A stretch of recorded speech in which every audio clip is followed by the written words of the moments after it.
আমরা যদি বৃহত্তর ময়দানে ভূমিকা পালন না করি, তাহলে আমরা আমাদের প্রশিক্ষণ, আমরা আমাদের এই ইসলামী ছাত্র শিবির করার যে লম্বা সময়, এই সময় আমরা কত কিছু হারিয়েছি, কত ত্যাগ তিতিক্ষা করেছি। আমি মনে করি এই ত্যাগ তিতিক্ষা, এই সময় শুধুমাত্রই সময় অপচয় ছাড়া কিছু নয়। যদি বৃহত্তর ইসলামী আন্দোলনকে আমরা সময় দিয়ে, আমাদের শ্রম দিয়ে, দাওয়াতের মাধ্যমে আমরা বৃহত্তর ইসলামী আন্দোলনকে দেশে প্রতিষ্ঠিত করতে না পারি, সেখানে আমাদের ভূমিকা না থাকে, তাহলে ইসলামী ছাত্র শিবির করা আমাদের জন্য বৃথা। সুতরাং সম্মানিত উপস্থিতি, যারা ছাত্র জীবনে ছাত্র শিবিরের সাথে সম্পৃক্ত ছিলেন, আমি আশা করি আমার সকল ভাইয়েরা বৃহত্তর ময়দানে গুরুত্বপূর্ণ ভূমিকা পালন করবেন। 5 আগস্টের ছাত্র জনতার বিপ্লবের মাধ্যমে আমরা একটি নতুন বাংলাদেশ পেয়েছি। এতগুলো মানুষের রক্তের বিনিময়ে আমরা যে বাংলাদেশ পেয়েছি, আমরা যে সংগ্রামের মাধ্যমে, এতগুলো শাহাদাতের মাধ্যমে নতুন বাংলাদেশ পেয়েছি, সেই নতুন বাংলাদেশকে গড়ার জন্য, সেই নতুন বাংলাদেশকে শহীদের আকাঙ্ক্ষা, শাহাদাতের আকাঙ্ক্ষায় গড়ে তোলার জন্য একমাত্র সংগঠন বাংলাদেশ জামাত ইসলামী।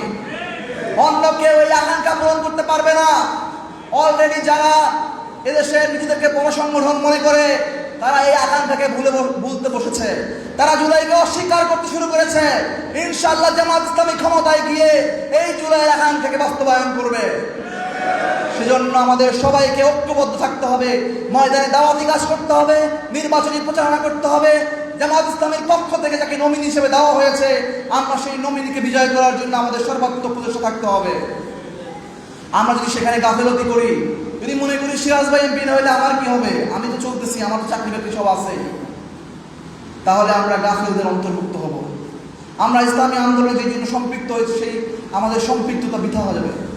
এবছরের মতন সুযোগ, এইবারের মতন সুযোগ আমাদের জন্য কখনো আসেনি, সামনে কখন আসবে বলে আমরা আল্লাহ তাআলা আমাদেরকে সেই সুযোগকে আরো বেশি অবারিত করে দিই। সম্মানিত উপস্থিতি, আমরা অনেক সময় মনে করি আমাদের প্রতিপক্ষ অনেক শক্তিশালী। আমরা দেখেছি 5 আগস্টে আমাদের কত শক্তিশালী প্রতিপক্ষকে আমরা পরাজিত করেছি। হাসিনার চেয়ে শক্তিশালী প্রতিপক্ষ নয় আমাদের সামনে।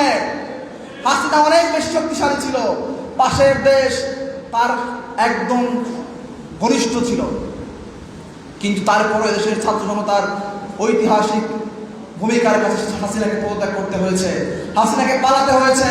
সুতরাং আমরা যদি ঐক্যবদ্ধ থাকি, ময়দানে ভূমিকা পালন করি, এদেশের মানুষ জামাত ইসলামীর যাকে সাড়া দিয়ে জামাত ইসলামীর প্রার্থীকে বিজয় করে সংসদে আল্লাহর আইন সত্যকে শাসন প্রতিষ্ঠিত করবে ইনশাআল্লাহ। এখন দেখতে হবে সেখানে আমাদের ভূমিকা কি। আমরা যদি সেখানে গুরুত্বপূর্ণ ভূমিকা পালন করতে পারি, আমরা যদি আমাদের ত্যাগ, শ্রম, ঘাম দিয়ে ময়দানের মানুষের কাছে দাওয়াত পৌঁছতে পারি, তাহলেই আমাদের সফলতা আসবে ইনশাআল্লাহ। সম্মানিত উপস্থিতি, গুরুত্বপূর্ণ যে বিষয়টা, আমাদেরকে ক্ষমতায় আসি আর না আসি, আমাদেরকে সৎ মানুষ হইতে হবে।